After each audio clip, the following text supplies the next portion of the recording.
Just 8. I just want to sample it, but I don't want to waste. Don't worry about it. They did it just for you. Oh, The executive director is over there in the blue button-down shirt. oh, awesome. Okay, well, maybe Is I'll for a grab it. quorum, Allison? Yes. Yeah, I already texted Trip and he said we're good. Okay. I didn't happen to see that. I didn't even judge very well. No, it's, I just don't want you to slip.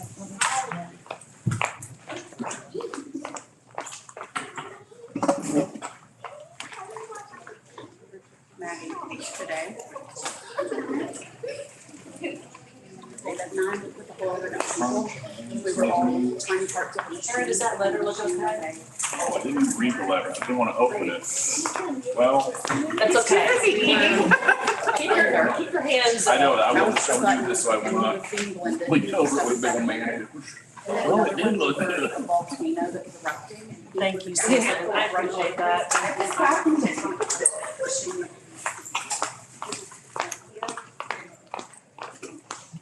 Well, it's 6:34, so I guess whenever you're ready. Brian, you've got us on live. You did. He was coming around for eating. I was. You're sampling, you're tasting something for the community. Look, I haven't seen you guys, I guess all summer. Don't do it. Been a while. On the college trip. Okay, 6:34, so I guess we'll start. Let's do a roll call, starting with you. So speak of a hometown. Kara Riley. Marissa Roberts. Emily Kaiser. And stand for the Pledge of Allegiance. I pledge allegiance to the flag of the United States of America and to the republic for which it stands, one nation, under God, indivisible, with liberty and justice for all.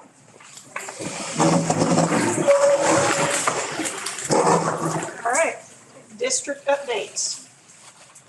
So you'll see, the only thing we've submitted this time in a district update is a staff update and an enrollment update. This staff update is pretty conclusive, although we have one new hire that was processed today. So I believe, I don't see Alex. So I believe this is minus 2 hires. We had a social studies and a para. But other than that, this is conclusive of our new staff. We have all positions filled. All positions are filled. Yes. Okay. And then our enrollment, we've got openings at high school, which I will continue to advertise. And work on building the wait list up for high school as well. And Allison, I have seen those advertisements going out in multiple languages too. So I appreciate your work and the work of our new ASL director on that. Thank you. He is doing an incredible job already. So thank you for recognizing him. So what forums are those going out on? So currently we've got Spanish, but we also are working on Marshallese, and we're also working on, I forgot the other language we're working on. But our goal is that we have a location on our website that has all of our forms in all the different multiple languages. So Ty Stevenson, who is I think he introduced himself at one of the previous meetings. He is doing a great job. He's reached out to Root Ed and he's reached out to other Hispanic organizations. He's actually been on their radio show. He's got plans. He's met with the teachers that have ELL students coming in, and he's doing some family visits, and we're really, really proud of the work he's doing. Great. Okay. Do we have any comments from the public? Anybody signed up? No? Oh, I'm sorry. Not that I can see, no, ma'am. Okay. All right. So next is our consent agenda. Does anyone have any comments on last month's minutes? No? Okay. Can I get a move to approve them? Motion to approve them? I move that we approve the minutes for July 12th, 2022. Okay. Can I get a second? Second. Perfect. I'm Okay, trying to you're trying to look at be it. able to see it, yeah. Okay. Adrian, you got any comments on the financials? No, we did have a finance committee meeting and reviewed everything for last year. We have almost all of the entries in, and there really isn't anything of concern. We still have some moving around to do with ESSER funds. And Dr. Roberts and her teams are well on their way to having the budget ready for our next meeting. So Perfect. I don't have any more questions or concerns. What was the outcome of this state legislature situation to use ESSER funds for bonuses? So every school got a certain amount of ESSER funds and it varied based on their Title I numbers. We received our ESSER 3 allotment is approximately 500,000. However, we've encumbered about 331,000 of those funds with upcoming purchases, upcoming renewals, technology purchases, rollover, things like that. So that leaves us a remainder that there's no way to fund that with our remainder of our ESSER funds. So we're in the same category as many districts in the state. We don't have the capabilities within our ESSER remainders to fund teacher bonuses of $5,000 per person. So what we're hoping is that the legislators continue to look for ways that they can help assist with that funding. And then we also look for ways to increase our teacher funding. Unfortunately, that wouldn't be a sustainable, it would just be a one-time bonus. So we would really like to find ways that would make a sustainable salary scale increase versus just give the teachers, I mean, yes, they deserve it, absolutely, but we don't have the funds to do that.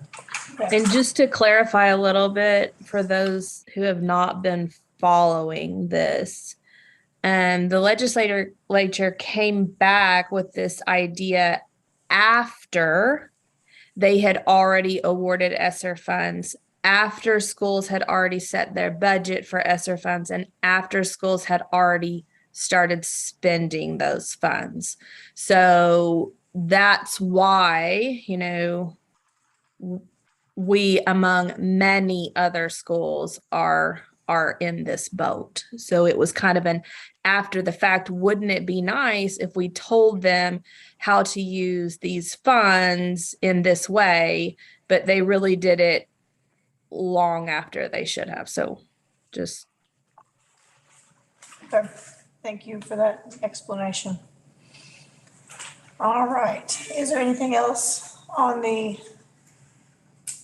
anything else on item 6 that we need to go over before we move on? The only other on 6.3 is a statement of an assurance. And basically, this is an agreement that our charter school has with the Department of Education saying that we're going to be doing all of the things that that is requested of us and is required by law. Okay. And I just need it approved into our minutes that I've already got it filled out and we'll upload it once I put our approval date on it. Okay. Does anyone have any questions on that topic? So that's this leadership support service business, is that what that is? I'm looking at the stuff that I got here. It looks like this federal programs of assurances. Okay. It's got our district name and our LEA number, and it's Okay. about 6 pages long. Okay. Do you have any questions about that, Hoppy, or anyone else?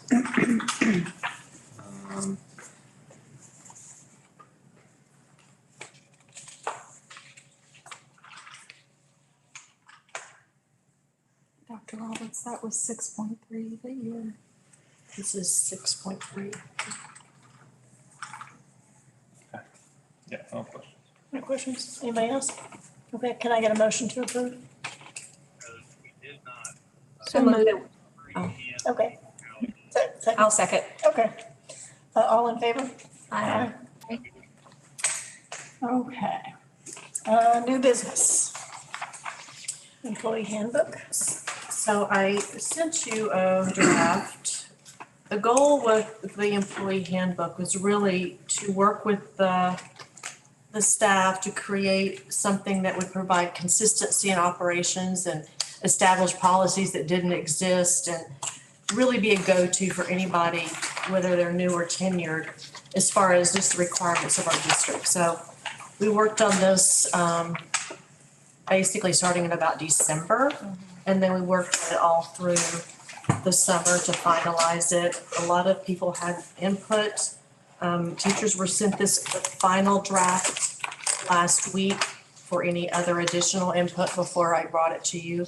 Once it's approved, the policies that are in place will supersede any other policies we have. We didn't really change anything. We created a lot of fill in the blanks that we didn't have. The framework itself and the majority of the wording is copied directly from the Department of Education. We just went in and added some site-specific language and just some protocol. And a lot of it's just kind of a guide to how do you call in for a sub? How do you request a field trip? How do you? And so really excited about to have something like this in place that teachers can refer to, knowing that it's a living document and that if we need to edit it, we'll come back. If we need to add something that we've missed, we'll add that as well, but it gives us a starting point. Is there a draft that shows comparison of what it was and what changes were, what, We did not have one. Yes. We didn't have anything like this, so we created it from okay, the beginning, which is why a lot was replicated from the Department of Education, because I knew that all those policies were vetted. And so we do assure that we align with our statements of assurances, which you guys, it's consistency in language and it's legal and it's verified. and this is for It's for all staff, all staff, and they have to all agree to it? yes. Well, it's a policy that we will lay in place and they are hired under under the policies we have in place. So nothing stuck out to me as being inappropriate. As a former teacher, do you have any No, concerns? everything was pretty black and white, and very grateful that this document is now in place for this point of clarity and Thank you. for processes as well. Thank you. Okay. Well, I really appreciate the staff that helped, the teachers that helped, the feedback, all of that. We couldn't have done this in isolation, so I really thank those involved. My only comment on this, and I'm glad that somebody had the chance to review it in detail. So thank you, Dr. Riley and Marissa. But with a document that big, like if we can get some prior notice of that being shared, because the first time outside was whenever this was shared, which was a few days ago. I haven't seen it unless I missed something. I did send it out, but I can't I remember. might Wait, a have week ago? missed something. It was a week ago. Okay. And I can double check to see if there's something that I missed, but it's just a big document that, Yes. so I want to make sure that, we get adequate time to review it. That being said, I haven't had a chance to review the whole thing. I started on it yesterday, but I haven't seen anything from what I've seen that's raises any flags, and I'm confident with the rest of the board members, so. Again, if you find something in the meantime, we can always revisit it. Dr. Roberts, I do like that you mentioned, this is a living document, and as things come up and we come across things, we'll continue to add and delete. And Tawfiq, I think it's a good point, moving forward, we'll have a red line document where we kind of work from, but I didn't have any questions or concerns, and I'm excited that this is in place, just from an HR perspective, but also from the other side, the teaching perspective, just knowing expectations and what's going on will be really helpful. Thank you for that. One of the things I'm really proud about is our grievance policy that's in here. That's really important to have with the staff so they understand what to do if they have a situation and how to address it. We've got a large number of new teachers, brand new teachers, which this is a benefit for them, is really for them, because they need to know how to operate within a new organization. And then I can't remember how many meetings ago, but we did review and approve a new PTO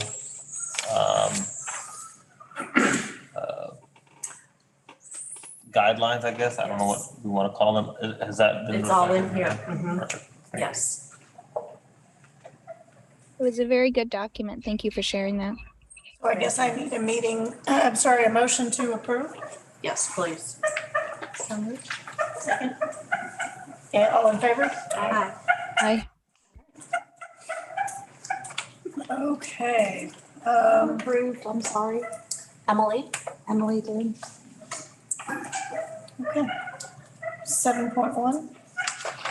7.1 is the employee contract. So as required by the state, we are to upload all employee contracts and our new pay scales, which are items number 7.1 and 7.2. Do we need to approve this, or is this just for information? You need to approve, please. Okay, does anyone have any questions about any of this? Are we able to add the actual position on here in the future? We can always add, if that is what I bring to you, is when we're at the point of needing to add a position or create a new position. Really, it's creating new positions. A column that outlines the position of each one of those. Oh, Yeah. we can definitely add that. Yeah. We try to keep some of that slightly for privacy. We are required to have this, but we try to leave some identifiers off just for, Okay. if that makes sense. Well, and it confuses, I've found in the past doing this and posting online, it can confuse parents sometimes.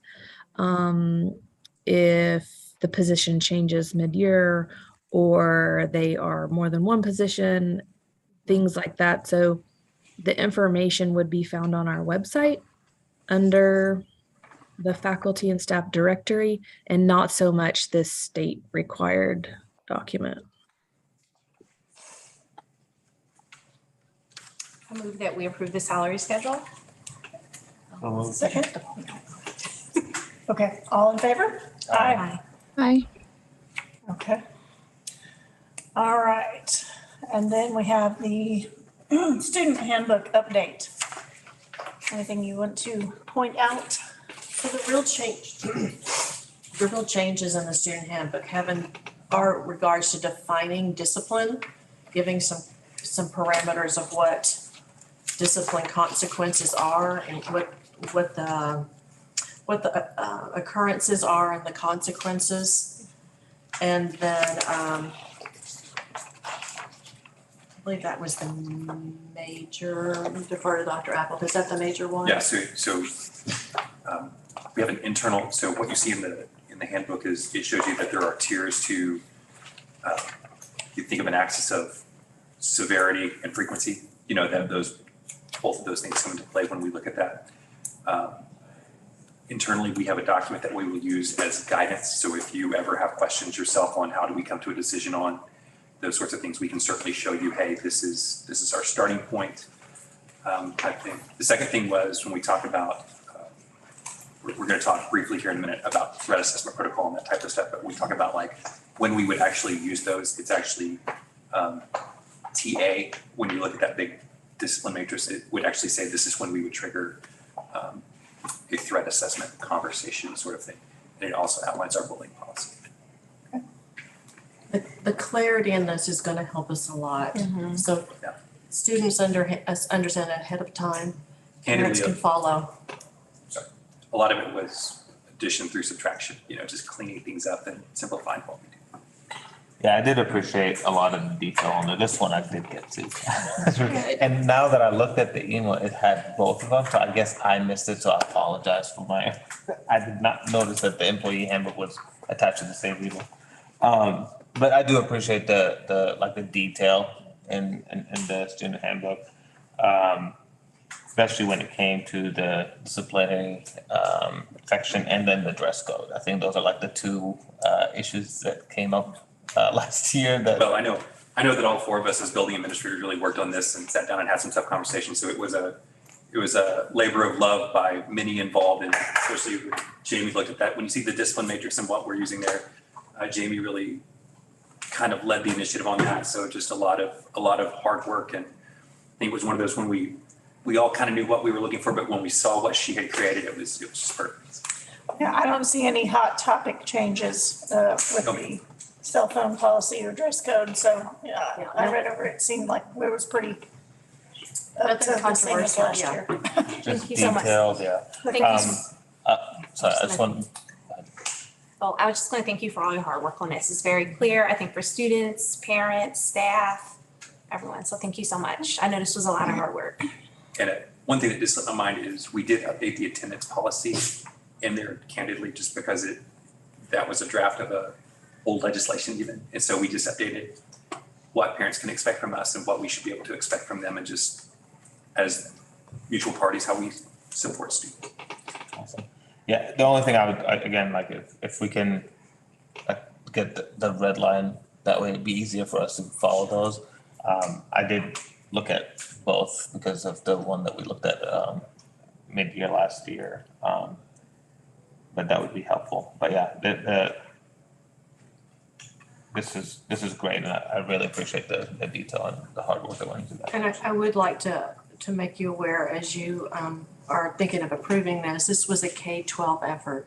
So all four administrators sat in a room with myself and really made some decisions in unison, which was fantastic. Okay. I did have, Go ahead. sorry, I did have Sure. one question about the hoodie. Why a hoodie, wearing the hood is not allowed as opposed to a hat, a bandana, and the other, a sundry of head coverings that were referenced in the dress code. That's a great question. That's a great question. That's actually a safety matter. So when you have that hood on, you can look at, like when you look at, if a kid just has a ball cap on or something like that, like you can still see their face and see who they are. And with a hoodie on, if we're looking at cameras, it's not as easy to find those kids. That's just one point that I was going to bring up. See, being as a person who had to go back and look at cameras, when kids have hoods on, you cannot see their faces. It's sort of like a way to hide. So yeah. Okay. I for the sake of argument, I think baseball caps can be equally pulled down low to blend faces, but I understand the reasoning behind and won't belabor the point. So I'll entertain a motion to approve the student handbook. Second? Second. All in favor? Aye. All opposed? Okay. All right. Threat assessment update, Dr. Appleton?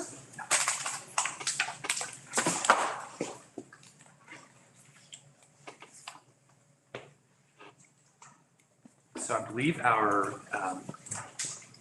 we had a bullying committee that actually morphed into a lot of conversations just about more than just bullying. It started with, we actually used some threat assessment documents that we had gone to training over to actually kind of look at bullying. So it's kind of like a recruiting process.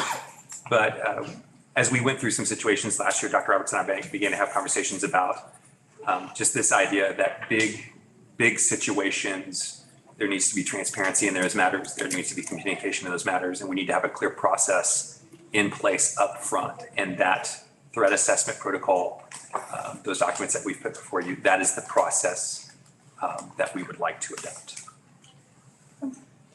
So, sorry, do you have more to say? I was just going to say that so the kind of the first step with that, if we choose to move forward with this, is it's a consistent team. It's not just one administrator or one campus. So it's counselors, administrators, and a teacher from each campus that comes together. So it's a group that is trained to work together. So once we get this group put together, we go through tabletop exercises before we even get to a real situation.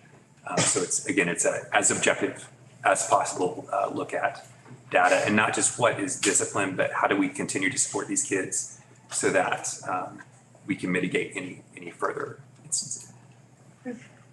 So the only thing that I heard several times from students, most of whom were seniors and juniors, so take that for what it's worth, was that they would submit complaints on the app and never get any feedback as to whether anything was done or happened. And I understand that there are privacy issues that frequently will come into play there. But I guess my only ask, after talking to quite a few of them last year, would be that there's some way that they get acknowledged when they submit a anonymous.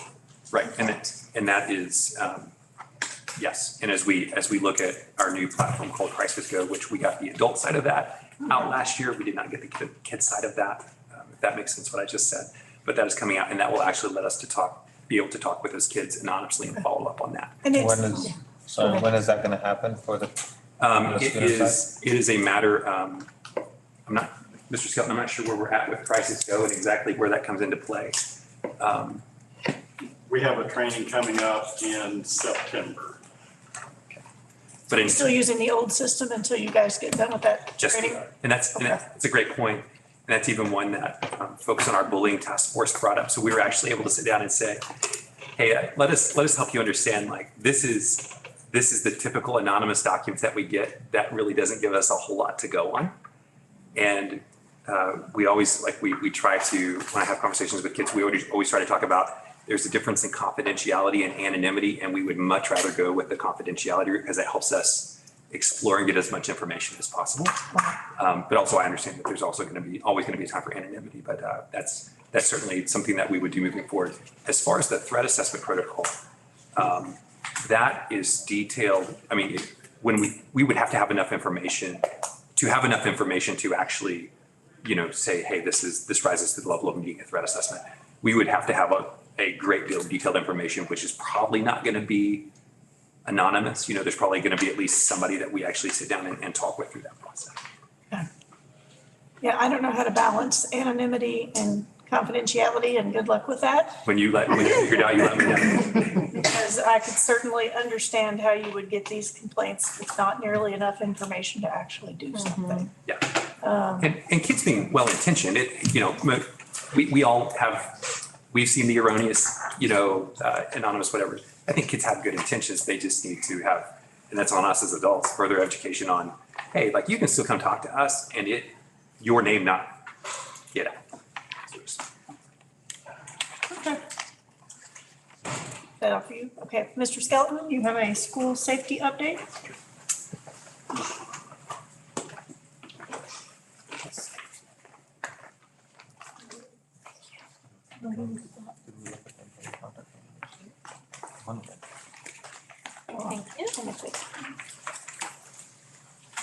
Thank you. Maybe, sir.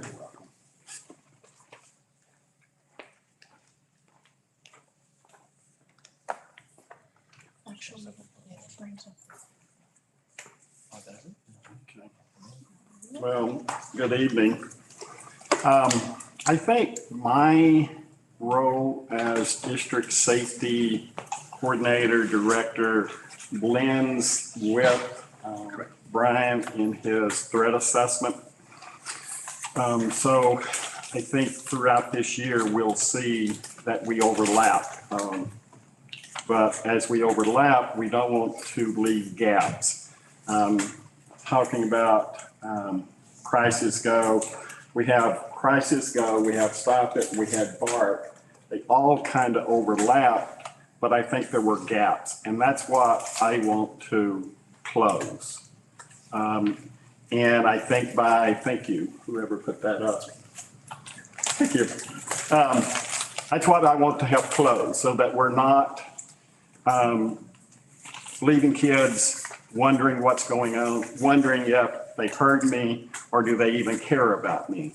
So, so if you'll give us time, and as the district director, I want to, present each month where we are, what we have done since the last time we have met, and our plans for the next 30 days. So that it's just, again, a working document that we can just build on throughout the school year. Can I interrupt you for one moment, please? Were Adrian and C able to get this document? They see it right now because Okay, it's so just presented. this way, okay. Thank you. And you guys can see it? Yeah, Yes. Okay, great. thank you. Thank you so much. And so as we look at school safety, we're moving close to the start of new school year. Our minds are focused on keeping our students safe. I'm here tonight to share a little bit of information about our school, where we're going, what we're planning, and what we've done over the summer. Yes, so Dr. Roberts and I attended a school safety conference in Springdale, very informative, met some great people who are in this same position at other school districts. We know what they're doing and they're willing to share, but we also found that we're not the only ones that have gaps. And so we're all working together on this. And as you can read through this, just a few of the things that we're working on, teachers and students wearing lanyards to identify easily kids that we have on campus, parking permits, gates being locked. I know that over the summer on our two walk-through gates by the one K3 building now have the panic bar on the inside. They cannot be opened from the outside, but if students on the inside, if, fire drills or whatever, they just hit the bar and it opens. So, that was a safety issue that we needed them locked, but we needed a way to get out. And that's from our safety meeting in Springdale. That's one of the things I came back with. On the lanyards, one question, all students, Yes, kindergarten, all the way? kindergarten. And what are you gonna do if they come without it? Kindergarten will take their lanyards up at 3:30 and they'll come back and we hand it to them the next morning. And I know, and probably even 1, 2, and 3. Okay. So what about the older kids? If they forget their lanyards, what's the plan? To print them another one the first time, Okay, to give them a sticker after that. So they'll have a sticker and then I'm gonna start charging them money for replacement? if we replace them with this, yes. Okay. It's not a lot, Yeah. about $3 total. Fair, So, Chest closest, sure there was just 5. okay. yeah. He'd have been- And Rachel and I, we have money available. Anyway, yes. Just a question, this is just from my days back in like construction safety, and this is the lanyards do they come apart? All right, thank you. Yep. I was wondering. Snap right off Especially for the. for the young ones. Yep, How They are, come off easier. how are We we, ordered different ones for our building that are shorter. I don't know how to get this back together. But anyway, they also, for the young kids, they have the alligator clip. So the teachers will pin them up during the day. And they stay clean. so how often are the lanyards being cleaned or replaced if they're wearing it every day? I just worry about hygiene and also lice in terms of storage. Well, it'll be hung on the hook, separate. So they won't Far come in, apart. they won't come in contact and we can spray them. That's something we have not thought about, but we I will don't know about lice on. talk about that tomorrow at our staff meeting. Over the hair. Yeah, okay.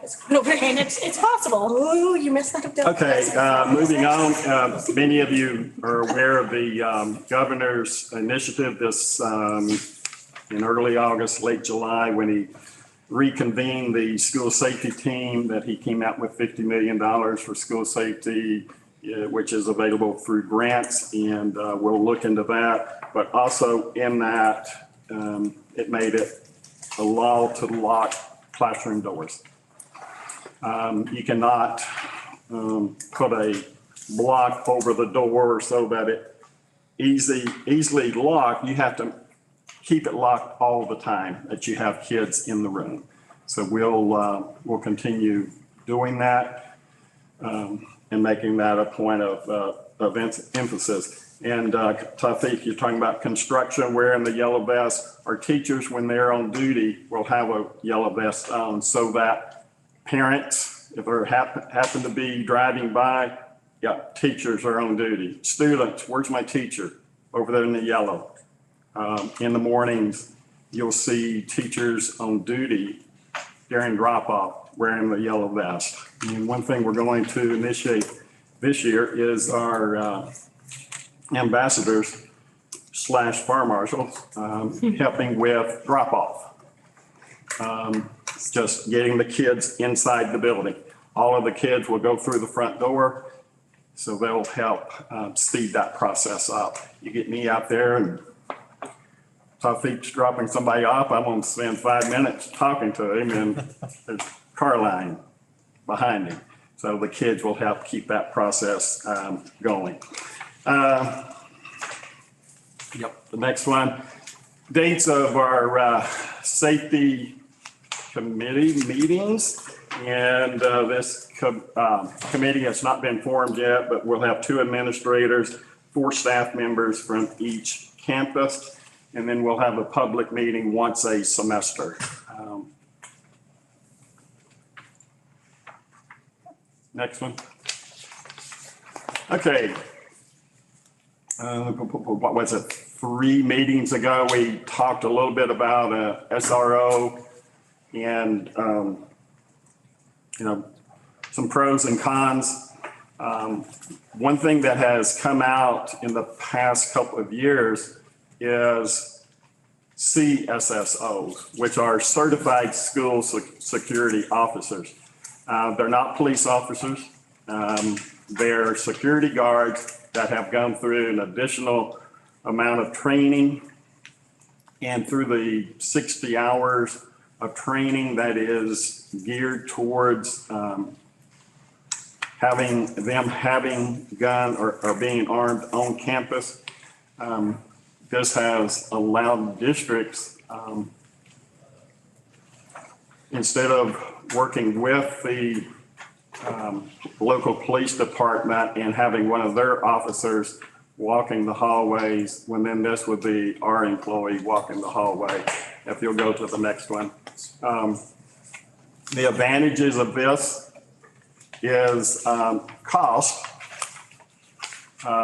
And I think we must be out of order, but you're okay.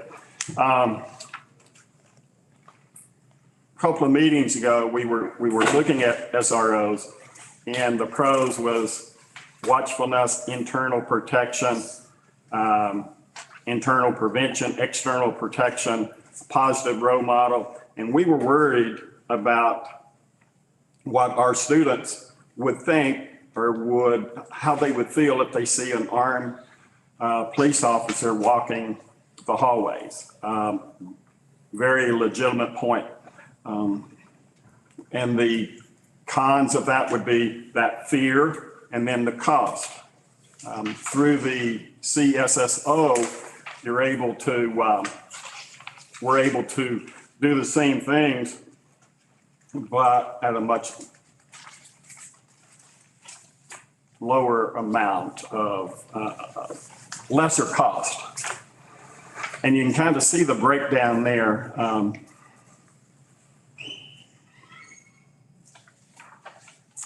If if you wanted to, the board wanted to go with having a security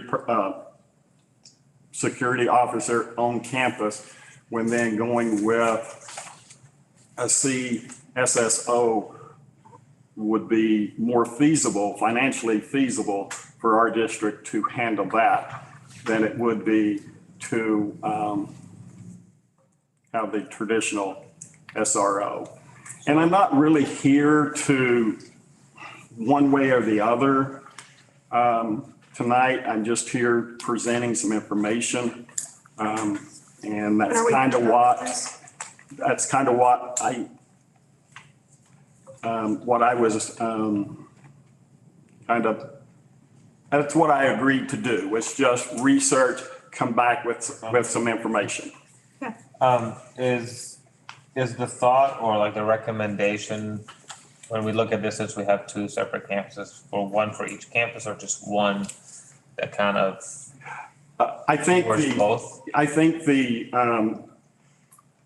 thought tonight is this something you want the admin to proceed with?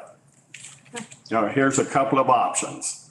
We really didn't have the information 3 months ago on the CSSO.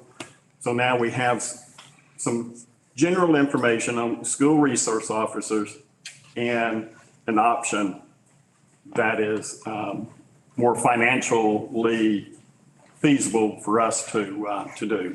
Is this the average rate for a CSS? That is something that Springdale is doing. Guys, And- just for a reference, to get an off-duty sheriff from Benton County, and they do this for schools. When they're not on duty, they come in as the CSO and you pay them by the hour. So if we were to use a Benton County deputy, and they do that for local schools, it's $50 an hour. That is one option. And the other option is to look at retired police officers, retired military personnel who has that background, and then they'll go through the training. And then, with a SRO, you're looking at, at least a 200-day contract, but with a CSSO, only when kids are on campus. Makes sense. And I lost my train of thought. Sorry. Who provides the training? The state, and the cost, let's see, the training and equipment would be about $3,500. And that could be on us or on the person that's going through the training. And the idea here is basically a separate position that's dedicated for that, not one of our current roles that would take on this additional. That's correct. Okay, that makes sense. Now, I do know in some schools, teachers and administrators are asking their board if they could go through this particular training and carry a gun. I don't see anyone on our campus volunteering to do that. The guy standing in front of you is not going to volunteer for that. The grant that you mentioned through the governor, and would it help with? It could. It could. I don't know the details. I just didn't know if that cost will qualify for. Would this particular officer be present at sporting events, like after-school events and different things like that? I'm trying to. That would strictly be up to us, how, Like graduation and those types of. Right, I'm calculating, it seems like, how many days are in a school year, 185? 164. 164, oh, okay, that makes sense now. Okay, thank you. Just for a frame of reference, when we had our graduation, we contracted with 2 or 3? 3 P Ridge police officers off duty, and we paid them at $50 an hour for their time. And the goal with the governor's grant for $50 million is it wouldn't be sustainable to provide salaries, but we could write a grant to pay for the training, the equipment, or things like that if you wanted to go this way. But again, I'm not recommending, I'm just giving you information. Understood. And What is your recommendation? if you read the Arkansas Gazette Sunday, the editorial, which is paragraph from that is the last page of this. And this is what Jeff said, I think, 3 months ago. We wouldn't want to be the school or the city, we wouldn't want to be the city or school district that shrugged off school resource officer and then something happened. Well, I mean, here's my thought on that, like a crisis like a school shooting. I mean, you could be fully equipped at a school and you still have a tragedy, so, but there's other things that I can see this role help prevent and make students and families feel more safe. That I think like the benefits is like, if the question is it guaranteed it's gonna make sure that there's not a school shooting? I don't think anybody can guarantee Right, that. that's exactly right. As the editor said, even police departments not going to prevent all crime. So, but I think this goes far beyond, like, it's just the idea of safety. And there's other areas that I see this helping out with, coming in from a safety perspective, I guess. Absolutely. There's other things we can do to make our campus more secure and make our kids safer. I'm gonna express the opinion that until this is mandated by law, I'm not voting for it. I think it makes children of color feel unsafe and there's no data to support it, and there's not been a single school shooting that's been prevented by an SRO. And that's what the editor said. So I'm one person. I'm not gonna be voting for No, this. You're not by yourself. Yeah. There's other people that feel the same way.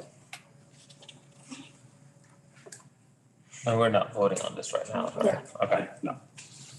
If anybody else has any strong opinions they would like to express. Well, I will say that I started the greater part of my career in a building where there were, I guess, school resource officers with a weapon. It was a K-8 school. It was 98% of the students were minorities, so of color of some sort. It was all we knew. I taught in that particular school, kindergarten and second grade. None of the children were afraid of him at all. It may be the person we work with. He was very, very friendly, but he did keep us safe. We never had an incident. Where there was anyone trying to, shoot schools. And I started my career 20 years ago, so that just wasn't what was happening all the time. But it also didn't make any of my students, and even when I would talk to my older students as they moved up, feel like they were being targeted or anything. But I do know, that sometimes the presence of police officers makes some minority children very uncomfortable. My own teenager who's never done a thing at all, but just understands the stereotypes and gets very nervous when her vehicle is pulled over just because she is indeed afraid of an officer. So if an officer was brought into our school, I do think that it's part of the school's responsibility to sort of build relationships, not only with this officer, but the community overall.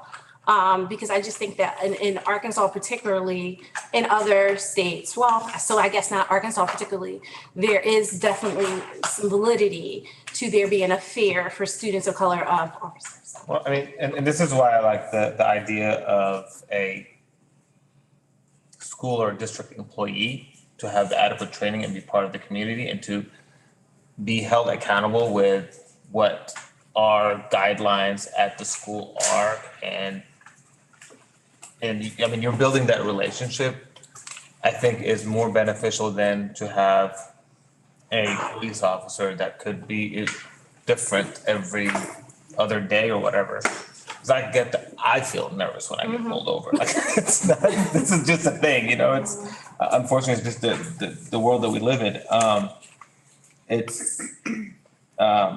So like if we decide to go a route of having somebody at the school, the direction that I would go is more towards that district employee that's well-trained, that's part of the community, that's, you know, developing a relationship with the community, with the families, with the students. And everybody feels comfortable and they know that this person's here to keep me safe. So. My two cents. Guys, sorry about the coughing. I currently work at a school where we have 2 armed security personnel that work for us.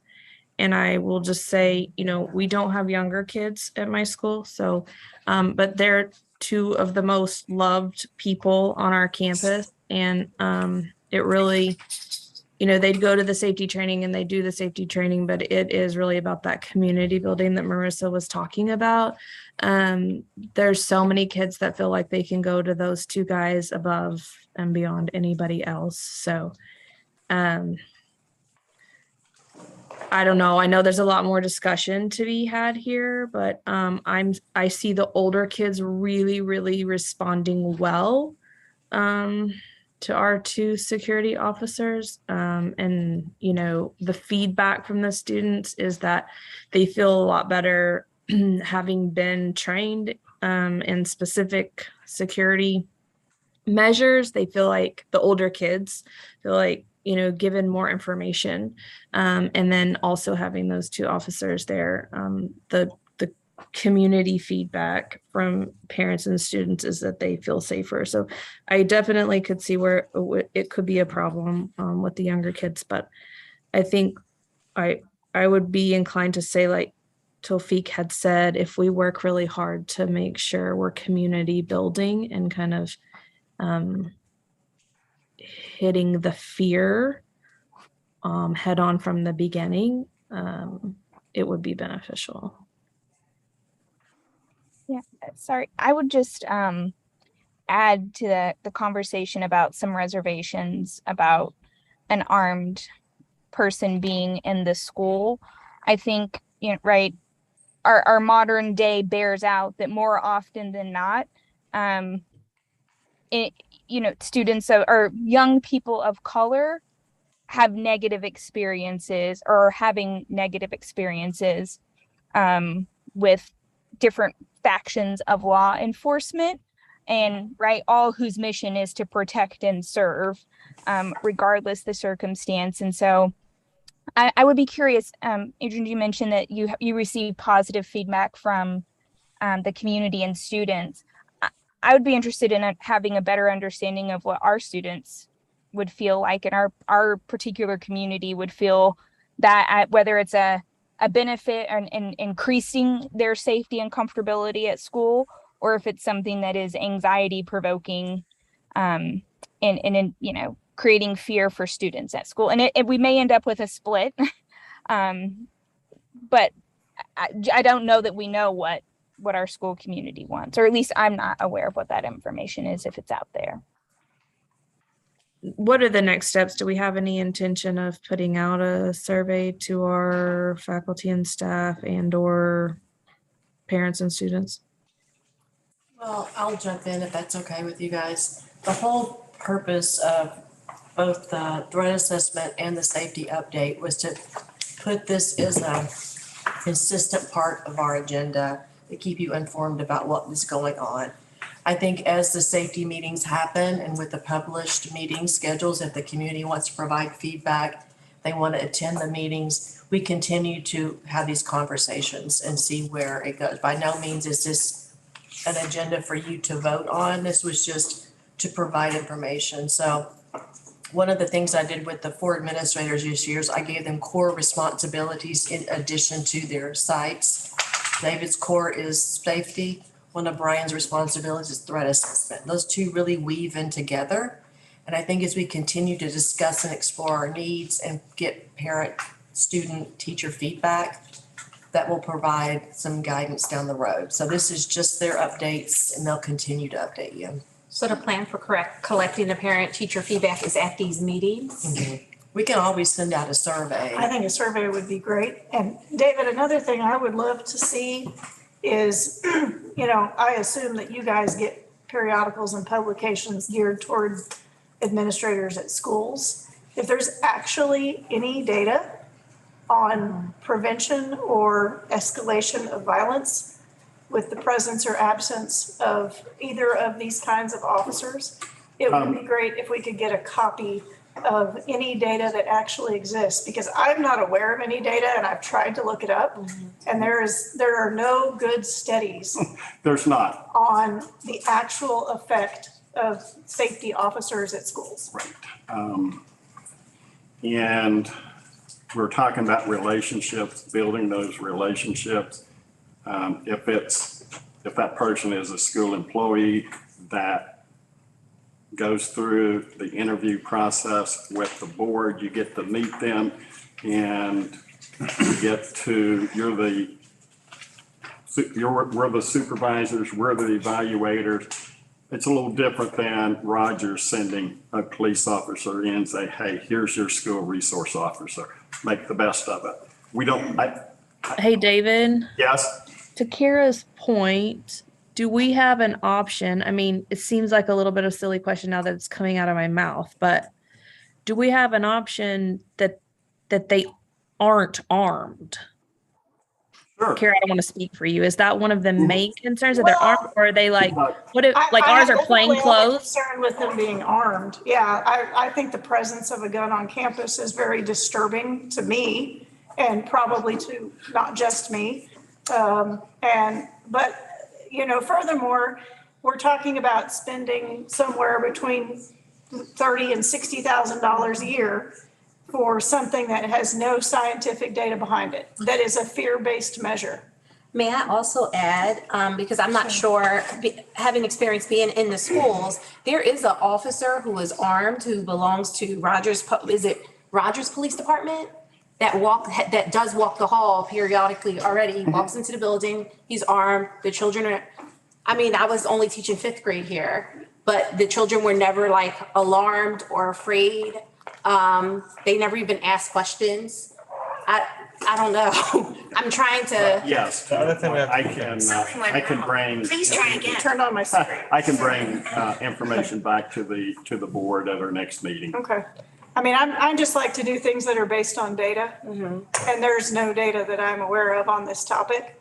And it, I just don't, number one, I have a lot of personal feelings about guns. But number two, when we're talking about finances, we're talking about spending a substantial salary on something that is not supported by data.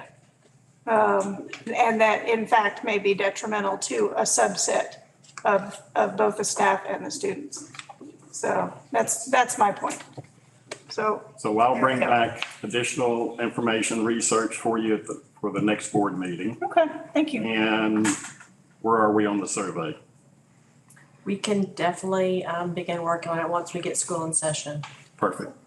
All righty. Quick Thank you. question, sorry, quick question. Does the CSSO normally, because I have no idea, open carry or conceal carry? Open. The other thing that I want to make sure that we keep in mind, if this is a district employee, then the district decides. They open carry, they conceal carry, they don't carry at all. They keep it in a locked safe, and like that's something we as a district can make the rules on. So that's one of the reasons that, again, if we had to choose between one or the other, the district employee is the route that I would go, because of, I think we as a district and a community will have more control on some of those factors. All right. I'm concerned about Thank you. I'm Sorry. concerned about a community survey. Not that we shouldn't have one, but that some Mhm. real time and thought should be put into that. I don't think, certainly we don't want to cause alarm, scare people. We want to make sure that things are worded properly. We want to make sure that we have proper information, that the superintendent and building principals are kind of aligned on the information they're wanting to gather. So, What I can suggest is David talked about this at the safety meeting on September 6th. And then get some feedback on putting what that would look like. He can bring a proposal. We can talk about that at the next meeting, the September meeting, to see how we move forward with that. In the meantime, we've got the Safety Commission right now vetting all districts in the state. And they're putting together guidelines and proposals for their grants and all of that. So we can see where that is at also in September. Okay, it's been brought to my attention by Tawfiq that we did not actually approve the employee contract or the salary schedules. We approved the salaries. Did we? We approved Okay, maybe one we of didn't them, not approve the the other. contract. So we might need to backtrack for just a second. And if someone, They've not approved. did we not? 7.1. That's what I was thinking, because it seemed like we skipped ahead to the Okay. employee handbook. So we did not approve the employee contract information. So would someone like to make a motion to approve I'll it? make a motion to approve the I second. employee contract. All in favor? Aye. All Aye. opposed? Okay. Moving on to arts integration. Favorite subject. Aaron, you want me to speak about this? You might just have to do some tableaux. Just- I can do it. Hang on. Good evening. Let's talk about art. Hey. So these are my notes, very few, so no worries. Whatever image comes up first, we'll talk about that one. How about that? That is not my image. I'm like, oh. Let's talk about that. Micro art. Sorry. Yes. There. Let's start with that. And you know what that's all about? It's charity. There she is. Listen, charity saved the evening on this particular event. So let's talk with this. This is Northwest Arkansas Community Partnership for Education. So as Dr. Roberts was looking at all these opportunities for grants for our school, we have 30 collaborative organizations. Some of those are just collaborations. Some of them are actually school partnerships. So we reached out to all 30 of those to talk about how we could even do more, how we can have grants, how we can do a number of things. And so Dr. Roberts was like, why don't we host a conversation? Why don't we do something more than that? Why are all these places just kind of talking in silos? And why doesn't Arkansas Arts Academy? I think we all said, well, that's a great idea. And that's exactly what we did. We put it out there, and of those 30, 20 came to this event. So this was August 8th. We held it at the Amazium, and we invited all these organizations to come together for a dialogue about making Northwest Arkansas accessible for everybody. We're talking from Fayetteville all the way up to Bella Vista. What do we do? Why aren't we working more together? Why don't we have places being activated here at night right now that the community could take a lot of benefit from, learning classes or different studios? And we had an individual from Creative Generation facilitate this conversation. And his name is Jeff Poulin. He is the the founder as well as acting manager of this particular agency. It's out of Washington, D.C. They look at communities across the United States. I even think internationally, if I'm not mistaken. He has actually got the pulse on quite a few kind of throughout from coast to coast, looked at these locations that have wonderful arts and culture and how education is intersected and how things can happen and get those things to get going. Amy Kessler and I were there that evening, and through all the collaborations that she works with and all the collaborations I worked with, we had over half of all those organizations show up. And it was a pretty phenomenal evening of dialogue and talking about, yes, where do we go next? In fact, even C joined us from the board, which I was so happy that she was there because she serves on so many boards. Thank you, C. Did you want to share anything from your perspective about that evening? I put her on the spot. I'm sorry, C. She's on mute. You're muted. See? She had to check a child, to come back and say, Hold on. why? Sorry, did you say my name? Yes, I did see. I'm so sorry. I was going on about this particular evening that was at the Amazium. And I was saying how fantastic it was. And I said, C was there and even made it better. And I thought you might have a couple of words about your experience. It was fantastic. The team did a great job of bringing all of our community partners together, and the facilitator, as the name would suggest, that collaboration, I think he did a great job in really articulating how not only is Arkansas Arts doing wonderful things on its own, but really being a leader in our community and bringing together arts and culture and creatives in our region. So you guys did a great job. And Charity, the food was delicious. It was phenomenal. I mean, seriously, that was, she put that all together, even with the little box of the Arts Academy. And so we were defining this as kind of an ecosystem and how this is now blooming. So Jeff with Creative Generation is taking information from that evening. We collected quite a bit, and then he's going to have a report and give that to us. And there he is there.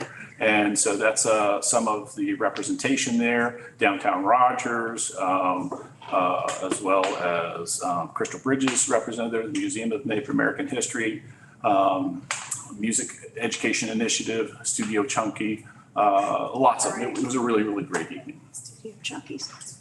That sounds not heard of Studio Chunky. Studio Chunky, if you haven't heard of them, they're right downtown. You've probably seen some film shorts and videos. I belong there. In fact, about half of our TV commercials, local, they shoot. So that's what they are. So next topic is artful learning. You have heard this word and this concept. And for those of you that have been around ever since I have come here, you've heard me mention this amazing organization. So they are a national arts organization. It's a school program, it's a school network based in arts education and arts integration. Around the same time where after Howard Gardner's Multiple Intelligences was published, this is the one and only that have kind of stuck to it and are still around and do this very, very well. Patrick Pollock, who's out of Los Angeles, assembled this dream team of individuals that are either current educators or former educators in schools that use the Artful Learning Network. So what we have talked about for 9 years has been this wonderful concept of having Crystal Bridges as well as an art school. And why aren't we doing more arts integration to be recognized as the school that uses the power of the arts to impact education and to be that model that then goes all over the state and then takes over the world? Okay, we're not there yet, but that is kind of the plan. And they do it well. And so we had a grant. You know, Dr. Roberts wrote a grant. We were able to get it. We were able to solidify it to them coming. And here they are at our elementary campus doing an entire week of professional development from 8 a.m. to 2 p.m. They have been in contact with us. Rachel Carpenter has done this phenomenal job of being this point person. She is working with me in arts integration and artful learning to coordinate, set everything up, and it has been seamless. So for 2 days, the entire elementary educators have been working with this artful learning team. Unfortunately, I was not able to be here due to family emergency yesterday, but I was able to be here today. And even from my interaction and talking with the educators, I see night and day. And David, you participated in this.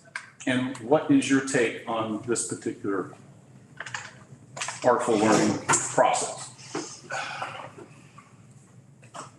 I think in the past, arts integration was this to me. And now it's this. It's narrowing that focus. It's in a movie line, it's aim small, hit small. That's what we're doing. We're focusing in on what will truly engage students and support the academic learning at the same time. It's just, and it's a difference. Every teacher is so engaged in this. No one is slacking off. No one has their phone out unless Dr. Roberts calls me. We are all there. And yes, some of us are being pushed out of our comfort zone, but we need it. It's good. And Rachel was laying flat on the floor today, and she was a what? I was a tectonic plate. Yeah, because we had a volcanic eruption today in the gym. Listen, he says, all right, you got 30 seconds to get to the gym. Teachers are up, running, or at least walking very fast because we're excited to see what's going to happen. I'll tell you more at the next meeting when this week is over. Awesome. It's all based on frameworks, and from that description of what I would come from with David of what it was before to what it is now, you have to remember it's been one person to try to one-off 2 campuses, and that's an impossibility. Right. And so to have a team to come in and concentrate on one school, and it needs to start at the elementary because that's how you build up to get to there. That's how you have that laser focus and go, everybody's important, from physical education to your botany. Everybody can pull from this, and this is what this team is showing them. We all are connected through the disciplines, and you can use arts to connect everything to reach multiple learners. So we're not teaching to the test of only one kid who knows how to memorize, because that kid doesn't go here too often. You know, that's a different school. So that's the whole purpose of it. And it's just beautiful. So I won't tear up. I'll compose myself. 2 other really quick things. Kids 2. I don't know if you're familiar with Kids 2. It's an organization. They are a manufacturer of infant and toddler toys like Baby Einstein things and sarongs and those sorts of things. They're coming to Bentonville to have a headquarters. It's one of those. Yes, that's what they're coming because it has to do with Walmart. But they are going to have a showroom so that when people visit, whatever the next product is, it's going to be there. And they have asked if our kids would do a mural for the showroom floor. Big, huge compliment to the Arkansas Arts Academy. So we are going to be having that momentarily. We'll keep you informed of how that goes. And then finally, we've been talking about the collaboration with Rogers Activity Center. They have had this wall that they've said we would love nothing better than to have work from all of your students, kindergarten through 12th grade. Could you please work on that? So we were able to find some of the things to do a walker system. We installed it this summer, and this semester, we're going to have art throughout the community. So we're not just going to have displays here at our school. We're working on finding those locations and partners to have our visual arts in other places as well. It's awesome. That's it. That's it. I know. Well, I'll work on some more. That little post-it note, I'm impressed. No, it's not even Sunday. All right, 7.8 high school course update. I had some questions about this because the information that was sent out was a little bit confusing in that there was duplication of courses in different forums. Okay. So I look forward to hearing about this. Jamie, can you help clarify, please?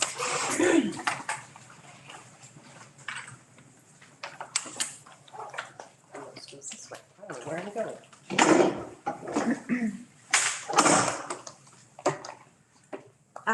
Do you want to start with this? I had 2 other things I wanted to tell you. Whatever you want to order, you can order. Summer school, is that on there anywhere? Go summer school first. We had an amazing 2 sessions of summer school here and have been getting feedback from students, and it was tailored specifically to students who needed intervention. We looked at student data in iReady as the ones that were very, very behind in reading and math. So you might think that the students that were invited are the ones that may not necessarily like school, but we've been getting a lot of feedback from parents about how wonderful it was, how much their kids loved to come to summer school, and the data growth. I haven't looked at all the scores, but the ones I've looked at have been pretty amazing. So it was a little bit of a scary project, as we more than once I said I'm a little scared. as we built this from nothing to an entire 2 sessions of summer school, teachers got to make a little bit of income, on the side working because they didn't just work for free. We got all these students here that were having fun learning. I remember exactly, Dr. Roberts' words were, make this Mary Poppins-esque. So we had Mary Poppins summer school and the teachers did a fabulous job embracing that, and it was just wonderful. So it's definitely something we want to consider or continue. In addition to all the arts enrichment intensives that Amy Kessler arranged and put on this summer. The high school was busy every day. It was never just me and Brian here. It was always people all the time. So it was wonderful. And the other thing was our PD that's going on our campus. We're not doing Artful Learning yet, but we had a lot of new staff at the high school campus this year.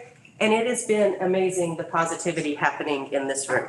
Like the staff is meshing, like you can feel it. That's awesome.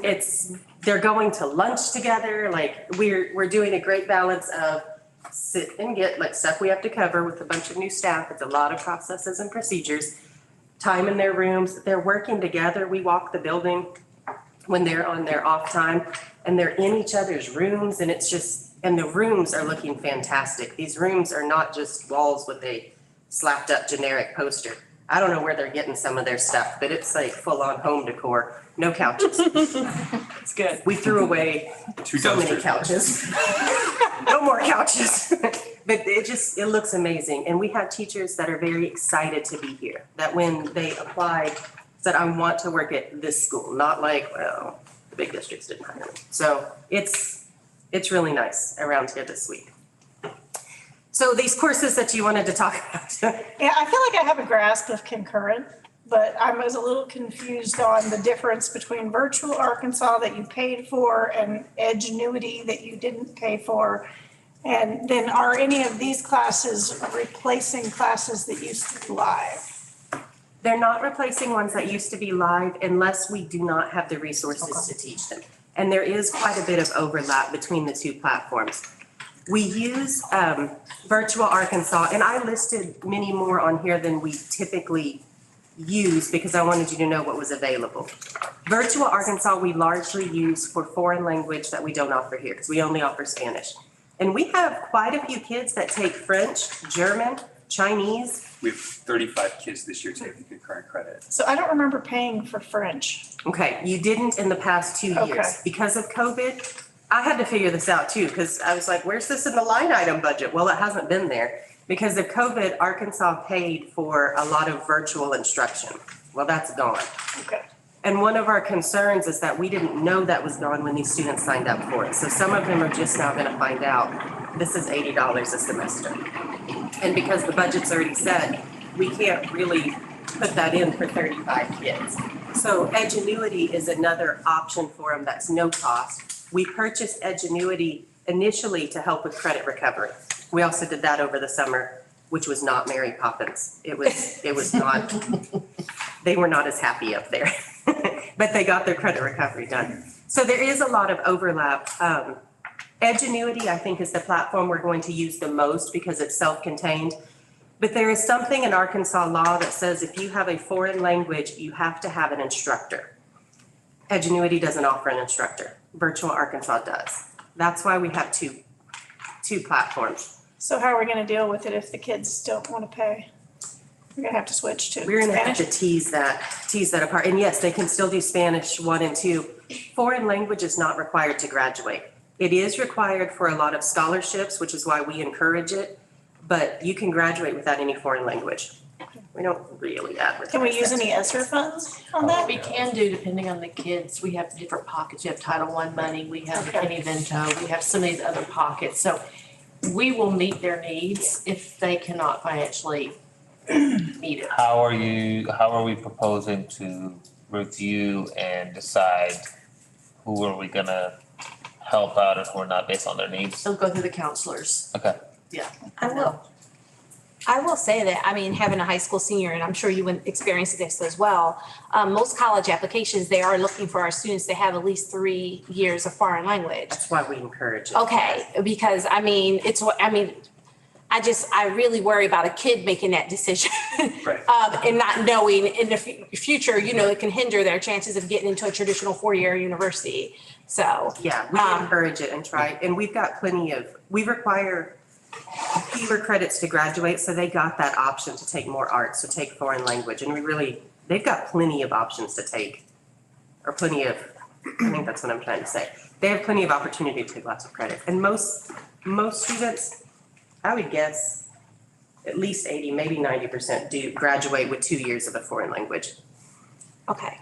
So will these be in a class period? They will be sitting up in the library in a class period doing this at school? And the Virtual Arkansas have to check in, like they have a teacher that checks in with them, I think twice a week. They have to take tests with Miss Lee. Like that is much more like a real digital class versus Edgenuity that is more self-contained. I would definitely, well, I'm not gonna go that route, but which is more self-contained. So Edgenuity, better be pretty self-driven. Better be self-driven. They'll still be in the library, so they'll still be, observed. But they do have to be more driven. And we can watch their progress, and they give us reports that say idle time. We use that a lot during summer school. One of the advantages of Edgenuity is because we tend to do health digitally. One, because a graduation requirement requires a digital course. And two, we don't have to have a separate teacher to teach health. So it works very nicely. Edgenuity covers that of no cost to the kids because that is required, of course. And I love it for the credit recovery as we're helping these kiddos get caught up. And really just for classes that we don't offer here, that we're not able to offer. If anybody wanted to do this in the summer just because they felt like it, could they? Edgenuity, yes. Yeah. Virtual Arkansas, no. Okay. Another bonus of Virtual Arkansas is we can just use their curriculum, and I believe our computer science teacher is using that for one of his classes, which is one of the features of it. It's offered by Arkansas for that reason, without having the teacher associated with it, which makes no cost. So we can just pull that curriculum out of there. Sign language is one that Dr. Roberts and I talked about, as well as oddly, two different parents, one of them who works here and one that didn't. Being able to take that as a course because that is an easier foreign language. It's considered a foreign language for particularly dyslexic students. So we haven't been able to offer that in the past, but finding it on Virtual Arkansas, it does have a fee associated with it, but we can work with that. But that's a way that some of our students who might not do as well in Spanish or in French could still take a foreign language in a way that meets their learning needs. So that just popped up this summer and it all just kind of worked out, which is great. Cool. Any other questions for me? I'm really concerned about the cost, just because I know what it takes to get into a competitive college. And if I can't afford it, then I'm not going to pick it. If I know it's going to be stressful for my family, and I just really don't want kids making those decisions or money making those decisions for families. So I really would like to see a plan where we can make sure that we're covering the cost for these courses and they're not at all concerned for student in deciding what they're going to take. And to your point, it's really going to be an indicator for our families to fill out those free and reduced lunch forms, because this is another way that we can increase our Title I funding. So whether or not families feel like they would not receive any assistance from those, it's important that every family fills out the free and reduced lunch form, because that goes to our funding, which will help us pay for. But we will work with the financial pieces. I think the first part, and the counselors have really worked on developing sort of a college track counseling plan. You know, we've talked about the need before. We've worked with that, and really they're going to talk with kids and have kids have student success plans the whole way, that's tracking their credits, what they need, their plans, their future, their college, their essay, all of that stuff. And so we'll have a better idea of who needs what and how we can best serve them. Having Edgenuity is a huge plus for us, because we're able to not only graduate kids on time, but we're also able to offer them options that they normally wouldn't have and give them that flexibility to do it independently so they can expand their course selections. And and then we'll price out virtual Arkansas. It's Yeah. not for certain that the Department of Ed's not gonna kick in. We Right. just don't know. The more So we- districts that need it, probably that will be a cause for them to consider it. So you mentioned that we know that there's 35 students that already signed up for those types of classes. Do we know, like, what that cost might be For those total students. for those 35? I can Like, get you those numbers. yeah, it'd be interesting to look at that, because I agree with Marissa. I think we need to look at a plan. And if you're gonna offer it for one, you're gonna have to offer it for all. And we're required for FAPE, for FAPE purposes, we're required to offer that. But we'll have assistant forms that we'll pass out and we'll navigate through that. And is the plan to get families to, like, we talked about trying to push families to apply for that lunch Yes. during open house, Tomorrow. okay? And it'll be one of the stations that they go through here. I don't know how elementary is doing it. Tierney actually. I'll be there. Tierney. We have a kind of a funnel set up to make sure we get as many of those as we can. Awesome. So obviously, it's too late to sign up for things for the fall. And this is just more of a comment, but when I was helping my 10th grader look at things as much as she would allow me, I didn't see a lot of these things as options. Edgenuity wasn't in the course catalog. Okay. We kind of piloted it with the credit recovery this summer so we could see what they were getting. And then we went full in and purchased it because we have to purchase it by student license. So it was So looking at their pricing, Edgenuity, the company, their pricing structure, we were actually first and foremost just going to use that for credit recovery because it's a very powerful tool. It allows us to, even kiddos with IEP modifications and stuff, like we can, in my opinion, it's the best in the business as far as an online platform. It also gives kiddos if they need to chat with somebody or get on a Zoom to like get support, they guarantee someone will be there to help your kid within 2 minutes. So we're not going to do credit recovery just in the summer. So if you can imagine, if you fail a semester of Algebra 2, historically, we would put you in the fall semester of Algebra 2 the next year. Well, research shows that that's not best practice because their success rate is probably not going to be what it needs to be. Financially, it's not best practice either because that's essentially pushing one more section of something that I have to offer. So we're going to offer those credit recovery opportunities over fall, winter, and spring breaks. And really, if a kiddo works really hard over 2 weeks, they have a very good chance of knocking out a semester's worth of credit recovery. And so we're gonna work on getting these on the options for the Yes. future. we'll have them Yes. in there. So our conversation was pilot it with the Like summer. with the Okay. credit recovery. But then a great example is we just don't have enough kids to offer AP statistics every year, but I have a couple of seniors that, again, it's not the best it's not the best platform for every type of kid as the comments have been shared. You need somebody who's very driven. Well, these are prime candidates to take that AP stats class online. Gotcha. And the beauty of it is Edgenuity takes care of all that like licensure as far as like it's a certificated, they've worked with the state of Arkansas in every seat that they're in. It's certificated, it's real AP. I mean, it's everything that we would want it to be. So are we gonna offer basically everything on Edgenuity and then the delta of what Virtual Arkansas offered, will also offer that for the fee, or are we gonna They get? could take either one. Virtual Arkansas, they have a teacher who has classes. That's the biggest difference. Right. And I know like right now, like we started with Virtual Arkansas. Like going forward, are we gonna continue the Virtual Arkansas? So like when we talk about putting together that plan for covering the costs, is that something that we have to think about semester after semester, year after year? Or are we gonna do something to try to kind of funnel as much as we can into the Edgenuity, and then if there's a delta on the courses that are not offered, We could go definitely. with the, We could do that. okay. The beauty is that we can have some flexibility. And we're offering kids more than we could just by having a person here on staff. And we're actually training them for their next steps too, a lot of online learning in college and next step career.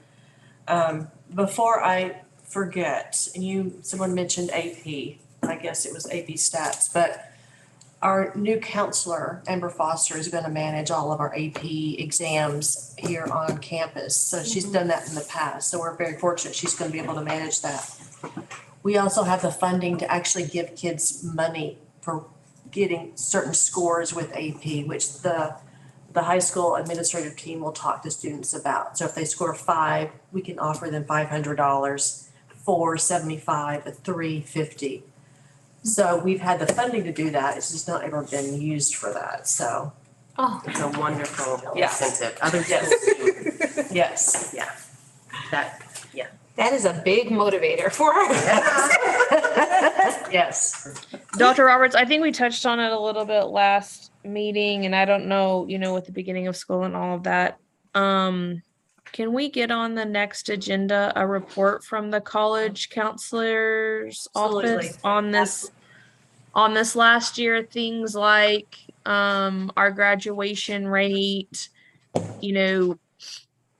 how many kids took the AP tests, that sort of thing, where are our kids going? I know we track some of that. I know that there's a lot to brag on. I've seen a little bit of that data, but if we could just get kind of a wrap up on last year, but then also what we're doing to kind of have a college counseling program. I know that Ms. Dale has been working really hard on a lot of that and working with the counselors, but I'm not sure that we've kind of heard it out loud or the parents are aware that we're really starting to ramp some of those offerings up. So Yes, it will be on the agenda. I would also be interested to know this semester or this year, how many students are registered for AP classes and the distribution across grades? Because I know like some of them can start it at 9th grade, some of them start at 10th. Just understanding like where they're starting and like that, how that distribution looks like. Once we get that kind of all finalized the first week of school, I can give you those numbers. Fantastic. Ms. McGinnis, I can tell you, we only had one student last year out of 80 that didn't graduate. All the rest of them, some of them, we kind of had to help them across the line, not that's that okay, way, that's but we had to exciting. urge them across the line. But we only had one, and I don't know what 1 out of 80 is math-wise, because I'm an English teacher and I don't have a calculator. But it was a good graduation rate last year. do we track like our ACT scores and SAT scores? Do we track where our kids are landing? Do we have any kind of signing events where I know some of our local companies like Kimball, Crossland Construction, they'll come in and students who have applied to be apprentices there and accepted into those programs, they'll kind of have a signing day for them where they get a Crossland Construction t-shirt and they're, it's a big deal. Are we tracking things like that? And are we planning to kind of start focusing more on celebrating those sorts of things for our students? Absolutely. That used to be something that we did during graduation. We stopped doing it 2 years ago with COVID when we had the graduation by Zoom. That was the first year we didn't do it. But usually during graduation, we talk about how much money has been earned in scholarships and how much or where different students are going. I love the idea of a signing, especially if you have an apprenticeship somewhere. We've never done that, but that is just as encouraging as college. If you have a trade school or you already have secured a job with the company. So yes, I definitely Because several of our local companies, and I can send whoever the contacts, but they're paying for these kids not only to have the training, right, but they're paying them to do the work. So they're getting a paycheck and they're getting their school paid for, and that's a really big deal. So yeah, I think we can have a lot more celebration and acknowledgement of where our graduates are going come graduation. That'll be great all around to acknowledge them and to share that with the community, because we do have students that go to amazing places. A lot of them get accepted to KC Institute, which is a very prestigious art school. We've had several go to Baylor, SCAD. and do we have any kind of to tag along with this discussion, alumni contact or reach back? Are we kind of watching where these kids go, and the kids that are really, going to New York to study ballet or wherever they might be going, are we, inviting them back? Are we letting our students talk to them? I mean, even via Zoom or something like that about their experiences? Do we have any kind of program like that for alumni involvement? Funny enough, Amy Kessler and I were just talking about that today. So that's something that she's working on as well as some of the community outreach with our visual performing arts teachers. So that is something that she's got going on this year.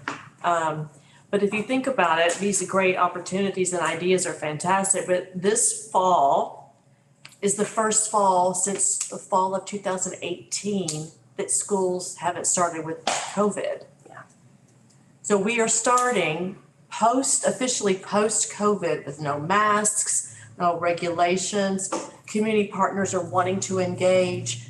Apprenticeships programs are starting up again because kids can go there in person. I mean, this is a huge sigh of relief that we can actually begin planning these events. So those are great ideas. We had one student come back this year, Noah Fitzpatrick. He came back and shared his doctoral thesis on something physics related that kind of blew my mind, but he came and spoke to our David Myrick's AP calculus class, AP physics class, and I think actually his pre-calculus class, and shared kind of his college journey, his doctoral thesis, and how he is on his way.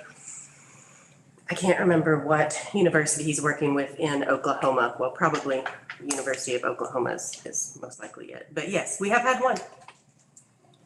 Thank you. Thank you. All right, facility use protocol. Everybody have a chance to read over this? And I'm just gonna assume that these prices are comparable with similar facilities in the area. Yeah, so what we're trying to also do is increase our facility use for reimbursement or some sort of a trade out. And we needed to have some sort of policies in place in order to do that. For example, our gym being leased out for practice, all of our art spaces. So we needed to get something sort of set so we can begin to do that. And we were gonna have a facility agreements and the signing off and all of that stuff. So Where do those funds go? the funds will go for those facility spaces, for the light bulbs, the maintenance, It'll be part of like the maintenance. correct. Yes, and part of that agreement is that they includes a custodial service, so it's not an encumbrance on the teacher to go back in that space and have to clean up, so. And then hopefully we can do some updates to those spaces. And like for the use of like some of the additional equipment that's in the facility, is that also included in there? If there is equipment to be used, that'll be Like the part of gym, negotiation. for example, like the PA system and all that, is that part of it? It's all negotiated and owns, who knows what, there's insurance liabilities that have to go with it and all of that goes into play. And I tried to skim, like, read through the whole agreements, but like, I'm assuming any damage or anything falls back on them and they have to, like Yes, a regular rental agreement type. yes. Yeah, it's in here. Yeah. So, We copied a lot, NWAC is a great model because they lease out a lot of spaces, so they were a great guide for us to look at how to organize and then update our forms. Awesome. okay. So we need to approve this, correct? Yes. Anybody want to make a motion? I move that we approve it. Second. Okay, all in favor? Aye. Any opposed? Did we need to approve the course update, or is that just informational? That was just informational. Okay, Nurse Katie. Nurse Katie, I'm so sorry you're at the end. We should have put you at the beginning. So I just There's wanted to Katie, it is good to hear from you again. We're happy to see your face. So I just wanted to give a quick update because the CDC updated their COVID guidance for schools last Thursday. So, and this will be very brief because it's no longer recommended to cohort students together. So our kids can start getting up and mixing in classes. And so that's very integral to their learning, is interacting with others. So it's no longer recommended to cohort students together, and it's no longer recommended to quarantine. The guidance for isolation for 5 days after testing positive for COVID remains the same. So if you test positive, you still have to stay home for 5 days. And so I'll still be working with families to help them calculate when they can return. What about the wear a mask for 5 days more? Is that going away? We still recommend, But you can't enforce? no. Gotcha. But we will also still be keeping masks on hand for staff, students, and visitors if they request one. You can enforce the quarantine though? If you know that somebody tested positive. No, there's you no cannot be on- quarantine anymore. It's isolation. Quarantine was when they were exposed. Yeah. That's not recommended anymore. It's isolation only. So So if if the I parent test calls us and notifies us that they're positive, I don't think they're then going to send their child after telling me that they tested positive. Well, they So, might. and that's what I'm saying, if they do send their child, But that's the are same we with, required to welcome their child but we can put them in isolation? That's- no, we don't put them in isolation at school. They don't isolate from the other kids, even if we. Isolation is at home still. Right, so scenario. I call, my kid tested positive today. Okay. Next day, I drop him off at school. You need to come back and pick up your child. So I need to come back and pick up child. That's within what I the want. illness though. I mean, I know because you disclosed that to me. Okay. I mean, unfortunately, we do on occasion have kids come to school sick. That's not new with COVID. Yeah. So, but our parents have been, and I know will continue to be incredibly diligent and gracious of others. I mean, we have seen our community come together, I think, Yeah. through all of this. So, we still have tests on hand as well, so we can still offer that too. So Department of Education, Department of Health haven't released specific state guidance to schools yet. So I'm still waiting to see what they say that us as the person of contact for COVID, we have to be doing from now on, but that came from the CDC last Thursday. Do you have to have parental consent to do a rapid test on a kid that's sick at school? Yes, we still get consent for anything that we do. I mean, that's the same with the medication forms on the back of the health information forms. If that's not checked, I'm not giving that to your child. If I think they need it, I'll call you and I'll discuss that with you. But ultimately, that is your choice and decision. So no one's being forcibly tested. Are tests still being provided by the state Currently, yes. for now? Yeah, and so I'm sure that will be updated as well once we get the update from the Department of Health for the POCs within the districts. That's all I have. Thank you. Thank you. Thank you. Item number 8, discussion of items since publication, Artful Learning. So I included the Artful Learning pre-survey, just for your review. And it's just really me asking teachers at the elementary how they felt before the PD began on Monday. So we could kind of track growth. And it was resounding, very positive. Again, that mirrors what David said. It's been a really great experience. Teachers have been so proud of how open they are to this growth opportunity. So I put that in for you. I have one more thing that's not on the agenda that came in late that I do need your decision on. I rebid out our insurance, and I believe we talked about that before. We were with a insurance broker that parceled out all of our school facilities insurance, all of our buses, all that. I went with Arkansas School Board Association. We talked about it saved us about $60,000 with the exact same coverage. And this other broker was about to raise our rates up again. With what we've got, we do not have any kind of legal liability. So for the school board for legal liability, we got a quote, and I'll pass this down, for about $6,700. I think it's worth it. It protects the school, it protects the board, but it also is just that liability for any kind of legal ramifications. But it's worth your Against the consideration. school itself, but also against the board. You can think about it. I can send this to you if you'd rather look it over and think about it. So is that 6,700 per Year. year? Oh, that's pretty cheap. Yeah. Does C and Adrian have a copy of this? I do not, so that's a good point. So if it's okay, we'll bring it back up. I don't know when I need to, I'll We'll just- do like a conditional vote on it until everybody reviews it. Yeah, I mean, I think I'm good having with it. Jeff and the others look at it as well, I think would be a, they're gonna prorate our coverage, so I'm sure they can prorate it for another month if we just wait until next. Well, do we need to approve it so that the rates don't change? Well, that's a good point. Is this a 6-month just sounds term? like conditional approval. I thought it was the year. The prorate The was, term says Says July annual. 25th to 2/1. Oh, well, let's see, prorated. The annual is that, prorated for that. Okay. Yeah. I would like to go ahead and vote to approve it so that our rates don't go up. I can't vote because I'm not there, but I have no issues with this. I have just been through an insurance renewal at the school that I work with, and the pricing that Dr. Roberts got through Arkansas School Board Association for public schools is way better than anything that private schools are able to get right now. So And it's definitely worth it.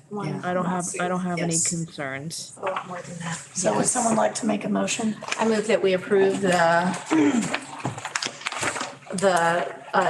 liability insurance for the school board, legal liability insurance policy. Second? Somebody? I'll second. Okay, all in favor? Aye. All opposed? Okay, done. I have a question. Okay. As a new item, nothing to vote on, I think, but just a question. Can somebody provide an update on what sports we're gonna be offering this year? Brian, as AD, can you come up and talk, please? I remember all these. Certainly, cross-country has begun their practice. There's going to be archery. As we've discussed in the past, no basketball this year. And they test piloted track last year, and I don't think we're going to continue with track for this year.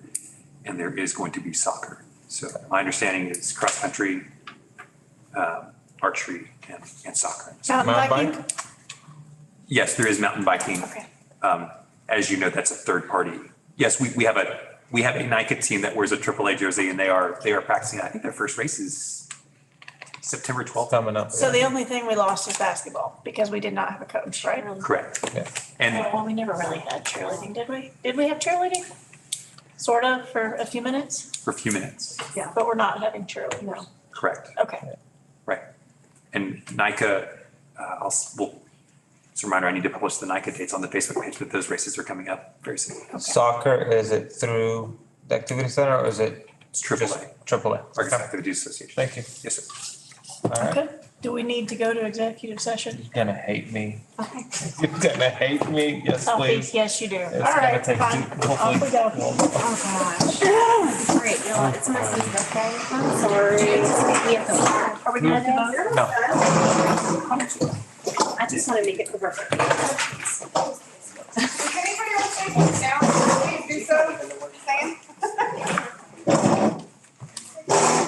I'm gonna go carry your daughter. Do it. She was gonna. Yeah.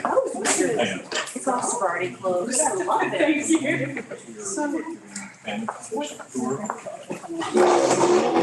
Ask your question about what sports we're doing this fall. I know, but he said he's So executive session means they go and talk. The only thing they can talk about executive session is personnel matters. Right, they don't vote, they never vote when we do an executive. They go into executive session without, unless the superintendent. No, you're good, no, it's fine, it's ready, it's ready. I'm learning so much. So I might see you sometime tomorrow, I might not. Okay, all right. Okay, well, as long as she has one that's like ready. You can do.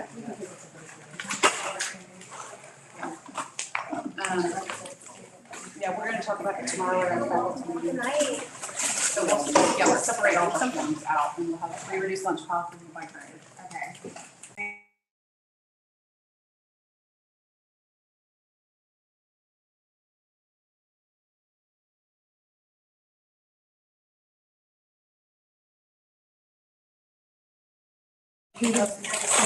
For you, so it's Well, I don't need it for your camera right now. I have the district drops. I figured we were files. Okay. You want to do the whole thing?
Yes. Well, she'll eat all the individual components, but if you put it in a wrap, she won't. Yeah. Really? She doesn't like it touched. She's getting better. No, she just likes to eat each thing individually. Okay. Experience the flavor. No, I don't know. That's the thing. So, okay, so I guess I'll make or can I get a motion to adjourn? I'll make a motion to adjourn. Would you like to second that? I'll second. Okay, all in favor? Aye. All right, good night. Good night, everybody. Thank you.